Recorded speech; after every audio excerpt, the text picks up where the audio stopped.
I thank God that I'm kept in company of men such as these because they've continued to teach me just a lot about life in general.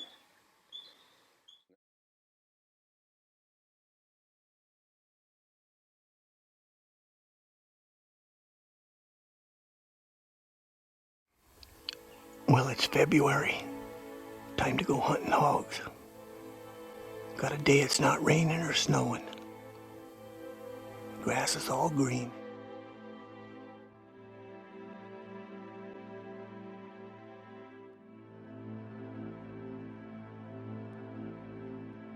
It's a crystal clear morning. It's about, I'd say, 38, 40 degrees.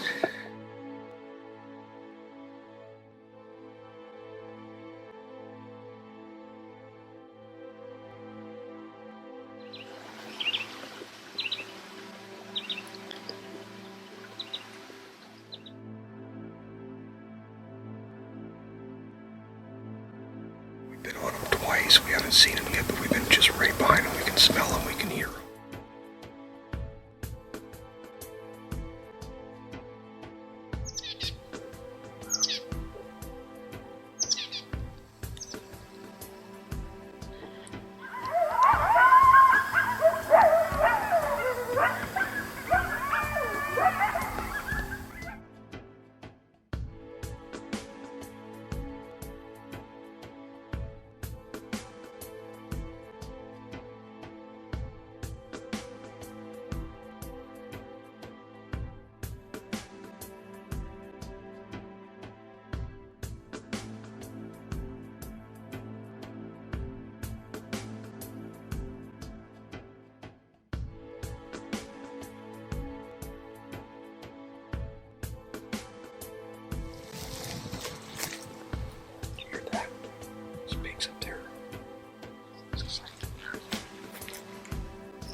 He's supposed to say, that's exciting. That's what he's supposed to say.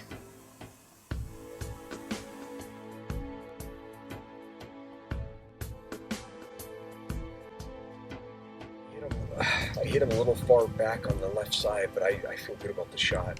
Yeah, it sounded solid. I think you got a complete pass through. I think I saw your arrow fly over there. So, yeah, they went around the one you hit, separated from the rest of the group, and went down to that little flat down there, about 40 yards out, curved to the right, and the last time I saw him, he was right through there. I don't think he'd gone very far at all. Oh my gosh, that was so crazy. They were everywhere. We're going to give him at least 45 minutes because I'm not real sure whether you caught the back of the lungs or the liver. It's going to be at least a liver hit, but maybe a back of the lungs hit. The blood will tell us a lot more once we get down there.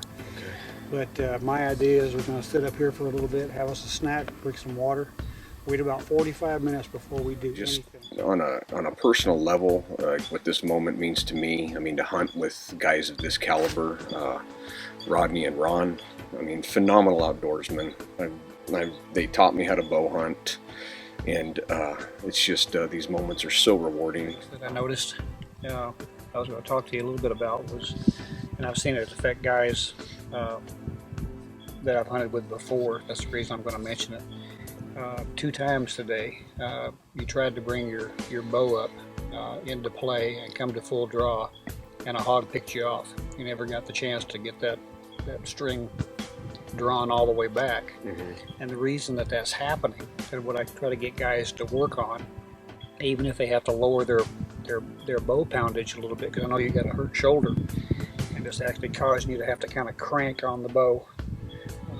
And you get the bow up kind of high and you kind of crank on it and bring it back down. Well, all that extra movement is what they're picking up. Mm-hmm. And I urge guys to try to get their weight down so that they can come straight back. If you watch Rodney and I shoot, most of the time we try to get lined up, and when we draw very slowly. We're just coming straight back.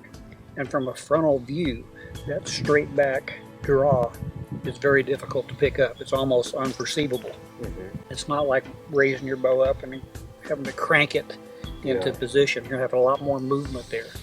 Anything that you can do to minimize that movement at that critical time, you need to work on. It'll believe me, it'll bump those opportunities up for you big time if you just work on that alone. Yeah, I noticed that too today, and I've been practicing. I can tell, I'm weak in the shoulder, but I thought it's gonna be okay. But it's critical moments like this where you're like, and I knew as soon as I was doing it, and that hog looked up, I'm like, yeah, Yep. this is all bad. Like, so I'm gonna have to definitely go home and Yeah.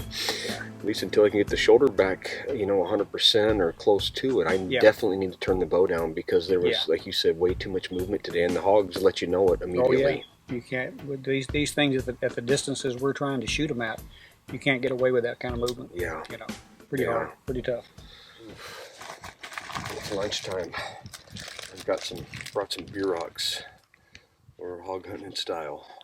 That's what I'm talking about. That's a guy after my own heart. Bring them sandwiches over here. Look at this. Look at this.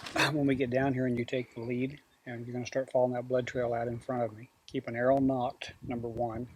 Go real slow and easy.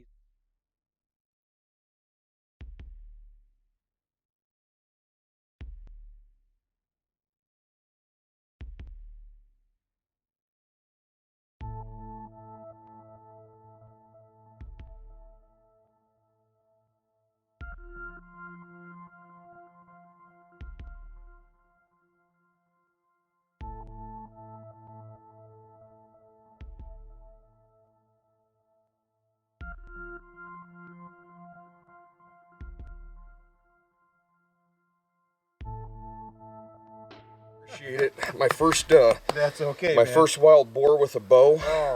He's better than I thought. Oh, yeah.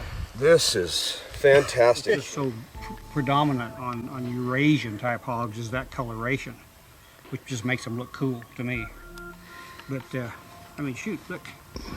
You got some. Yep. It's double cool. Thank you so much. That's okay, buddy. That's okay. I have to say, today was by far the most insane. It was absolute chaos on this mountain. Oh, geez. I stopped counting at 17. I think what we all kind of figured out, and Rodney happened to mention it first, was we believe there was a hot sow, a sow in heat that was in that group. I don't recall, and Rodney couldn't recall either, seeing a group that had that many boars. So we followed this group, and we'd been behind them all morning long. We could hear them just on the hill ahead of us. The wind, for a while, the wind wasn't participating real well. We had to change course a few times. Yeah, favorable. And these guys were always just one step ahead of us until we crested the top of the hill here. And wow, Ron saw one bedded down, a big yellow one. And I came up on him first, and I was going to swing around and take a shot at him, but then really this whole mass of pigs, every single one of them, they're just swirling up there on the hill. So one came at us, the yellow one jumped up, and I'm going to admit I got buck fever, and I snapped a shot and shattered a rock. Not to be outdone, they just kept coming at us, and This guy came around below us and just made a beeline for us, and right behind Ron, and we took a shot.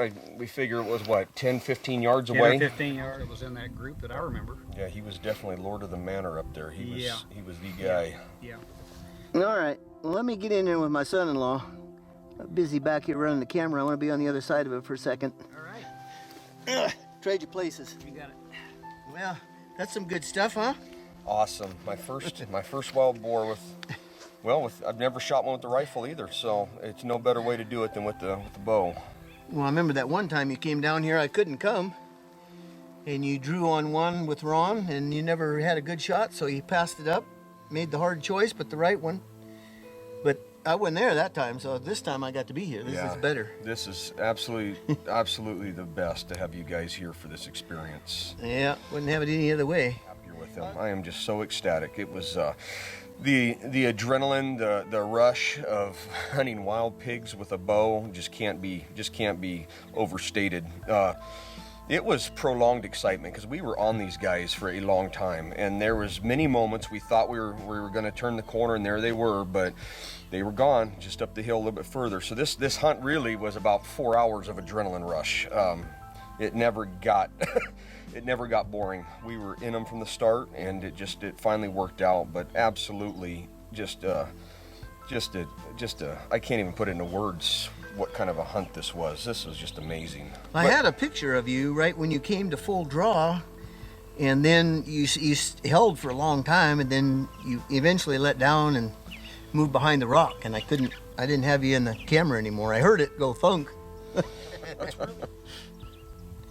Well, I tell you what, we can talk some more, and we need to do that, but I want to make sure to get a couple of pictures. So we'll have Ron snap a couple pictures for us, and I want to get everybody together, so all three of us in here, because this is a moment to remember.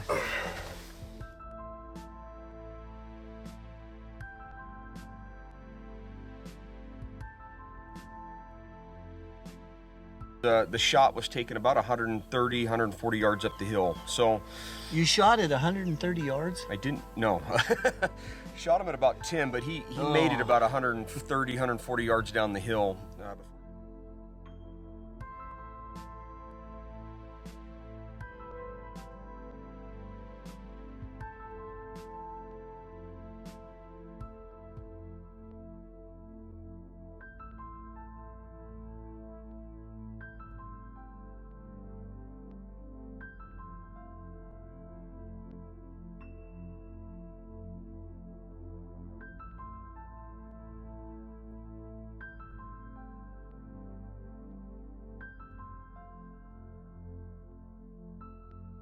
What to say about today?